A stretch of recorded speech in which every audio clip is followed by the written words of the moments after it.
Hari amakuru atari meza cyane aturuka mu gihugu cya Mozambique. Muribuka ko Mozambique ni kimwe mu bihugu u Rwanda rwoherejeyo ingabo kujya guhashya ibyihebe mu ntara by'umwihariko ya Cabo Delgado, zari zarigize akara kajyahe zikajya zica abaturage cyangwa se zikora ibikorwa by'urugomo muri rusange. Aya makuru yaturuka muri Mozambique aravuga ko ibyihebe byongeye kwaduka ndetse kandi byarwanye byose bikaba birimo birigamba kwicana ku mpande zombi n'ingabo cyangwa se n'igisirikare cya Mozambique muri rusange. Hanyuma mbere gato ko tujya ku iyo nkuru kandi mu buryo bw'inshamake ndaza kubabwira ko General Muhoozi Kainerugaba ni umuhungu wa perezida Yoweri Kaguta Museveni, akaba yambitswe umudari w'ishimwe na se, ni ukuvuga se perezida Yoweri Kaguta Museveni. Hanyuma mu Rwanda ndababwira ko perezida Paul Kagame yasabye abo bireba gukorana ngo imbuga nkoranyambaga zibe monetize, harimo n'urubuga rwa YouTube kugira ngo bitangire kwinjiriza agatubutse abanyarwanda.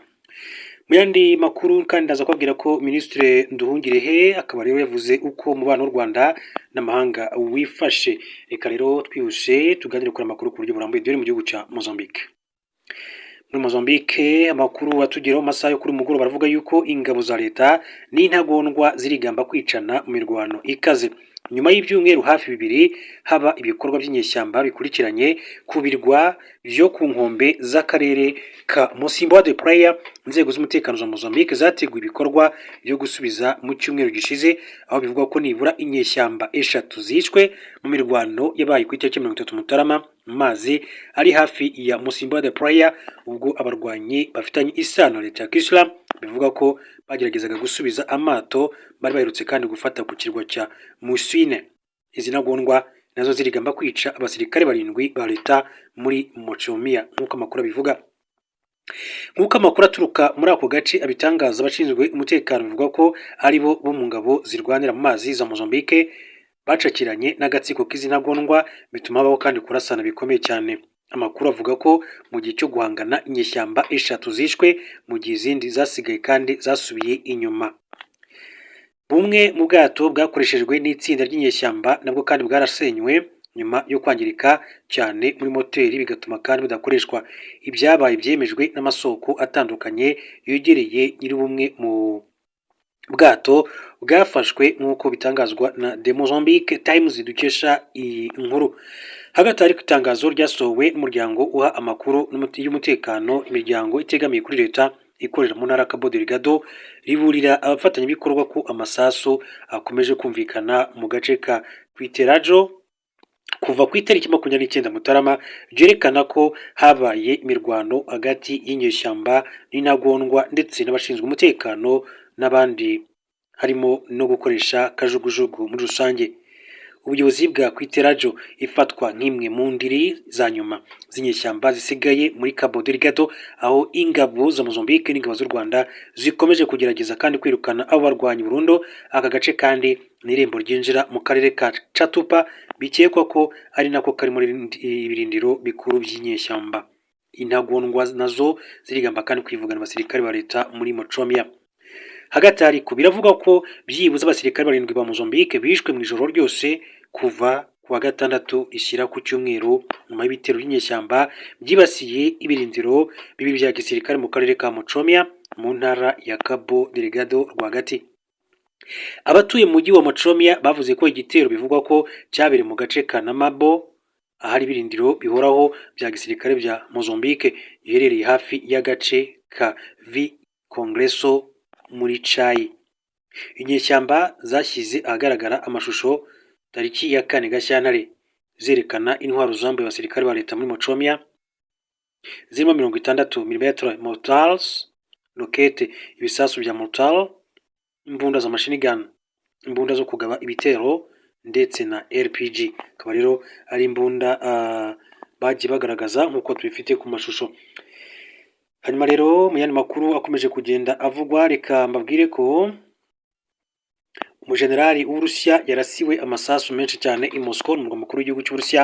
Umuyobozi mukuru w'ingabo mu gisirikare cy'Uburusiya yajyanywe mu bitaro nyuma yo kurasirwa inshuro nyinshi mu murwa mukuru Moscow nk'uko ibitangazamakuru byaho bibivuga. Kuri wa gatanu umuvugizi wa komite ishinzwe iperereza mu Burusiya ICR yitwa Svetlana Petrenko yatangaje ko umuntu utazwi witwaje imbunda yagabye igitero kuri Lieutenant General Vladimir Alexiev, umuyobozi wungirije w'ubutasi bwa gisirikare mu Burusiya. Alexiev yungirije umuyobozi wa rimwe mu mashami y'ingenzi mu buyobozi bukuru bwa Minisiteri y'Ingabo mu Burusiya. Nk'uko ibiro ntaramakuru Interfax bibitangaza, Petrenko yabwiye abanyamakuru ko hateganyijwe iperereza ku cyaha cyo kugerageza kwica ndetse no ku cyaha cyo gucuruza imbunda mu buryo butemera amategeko. Yavuze ko igitero cyabereye mu nyubako iri ku muhanda wa Volokoromansky i Moscow kandi ukekwaho icyaha yahise ahunga. Petrenko yagize ati uwahohotewe ari muri bimwe mu bitaro byo mu mujyi. Yongeyeho ko abashinzwe iperereza n'inzobere mu by'ubutabera kandi barimo gukora iperereza cyangwa ahabereye ibyaha basuzuma amashusho y'umutekano ndetse banabaza kandi batangabuhamya. Ikinyamakuru cyitwa Commerçant gisohoka buri cyumweru buri munsi cyavuze ko uwagabye igitero kuri Alexiev yari umutegereje igihe yavaga mu igorofa rye agiye ku kazi kandi ko General yakomerekejwe ku kuboko, ku kuguru no mu gituza mu gihe cyo kurasana. Minisitiri kandi w'ububanyi n'amahanga w'Uburusiya Sergei Lavrov yashinje Kiev adatanze ikimenyetso na kimwe kuba ariyo yishe inyuma y'icyo gitero. Avuga ko yari igamije kandi guhungabanya ibiganiro by'amahoro ku ntambara yo muri Ukraine. Ntacyo Ukraine yavuze kuri ibyo bitero kugeza magingo ngaya. Mu gihugu cya Uganda mbabwire ko General Muhoozi Kainerugaba yambitswe umudari wishimwe na se. Perezida Yoweri Kaguta Museveni wa Uganda yambitse umudari wishimwe umuhungu we akanaba n'umugaba mukuru w'ingabo za Uganda General Muhoozi Kainerugaba mu rwego rwo kumushimira ku bwa misiyo zo kurwanya iterabwoba yagiye akora. General Muhoozi yambikiwe uriya mudari i Kabale ahijirijwe ku nshuro 45 munsi w'itariki ya 6 Gashyantare tarehe 6. Ingabo za National Resistance Army zari ziyobowe na Yoweri Kaguta Museveni zabohoreyeho Uganda. Uyu general yambitswe umudari wishimwe kubera uruhare yagize mu kuyobora ibikorwa by'ingabo za Uganda birimo ibyo guhashya umutwe w'iterabwoba Al-Shabaab ndetse no kuyobora misiyo zitandukanye mu bihugu bya Somalia, Sudani y'Epfo na Repubulika ya Demokarasi ya Congo. Igisirikare cya Uganda UPDF kivuga ko General Muhoozi Kainerugaba yashoboye gusohozanya ubushishozi n'umunyamwuga misiyo zihariye, anasohozanya kandi ingabo zikwitegura no kurwanira ahantu hagoye. Nzima ati ahaheruka kuyobora operasiyo yo guhashya Al-Shabaab kugeza muri 2022 kandi yasohoje misiyo muri Repubulika Iharanira Demokarasi ya Congo, Repubulika ya Sudani y'Epfo na Somalia, zose zari zigamije kandi guhashya iterabwoba ndetse no gushyiraho akarere gatekanye. Museveni yambitse General Muhoozi Kainerugaba umudari wishimwe nyuma y'amasaha make uyu muhungu amushimiye ku ntsinzi yegukanye mu matora y'umukuru w'igihugu yabaye mu kwezi gushize mu gihugu cya Uganda. N'amatora uyu general yagaragaje nk'aya mbere yabaye mu mahoro mu mateka ya Uganda. Kainerugaba usanzwe ari n'umujyanama mukuru wa Perezida Museveni ku bikorwa byihariye yavuze ko intsinzi ya se yegukanye yarayikwiye kandi niyo ya mbere ikomeye cyane kuva mu mwaka w'1996. Yamwijeje kandi ko nk'ingabo bifuje kumushyigikira mu rugamba arimo rwo guhindura Uganda igihugu gifite ubukungu buciriritse. Museveni ku ruhande rwe yashimiye inzego z'umutekano kubwo gusigasira umutekano mu gihe cy'amatora, avuga ko zaburijemo umugambi w'imitwe yitwaje intwaro atavuze amazina yashakaga rero kuyadobya. Tugaruke mu Rwanda gato mbabwire ko Minisitiri w'Ububanyi n'Amahanga n'Ubutwererane Ambasaderi Olivier Nduhungirehe yatangaje ko umubano w'u Rwanda n'amahanga uhagaze neza mu gihe rukomeje kandi kotswa igitutu kubera ibibazo byo muri Repubulika ya Demokarasi ya Congo. Yabibwiye abitabiriye inama y'igihugu y'Imishyikirano ya 20 ku munsi wayo wa kabiri mu kiganiro kigaruka ku ishusho y'umubano w'u Rwanda ndetse n'amahanga. Yavuze ko u Rwanda ruhagaze neza mu muryango mpuzamahanga kuko rusanzwe rubereye umufatanyabikorwa wizewe, uhamye kandi wubahwa kubera ibikorwa bitanga umusaruro rwagaragaje. Umukuru wa diplomasi y'u Rwanda yasobanuye ko umubano w'u Rwanda n'amahanga ushingiye ku bukungu n'umutekano.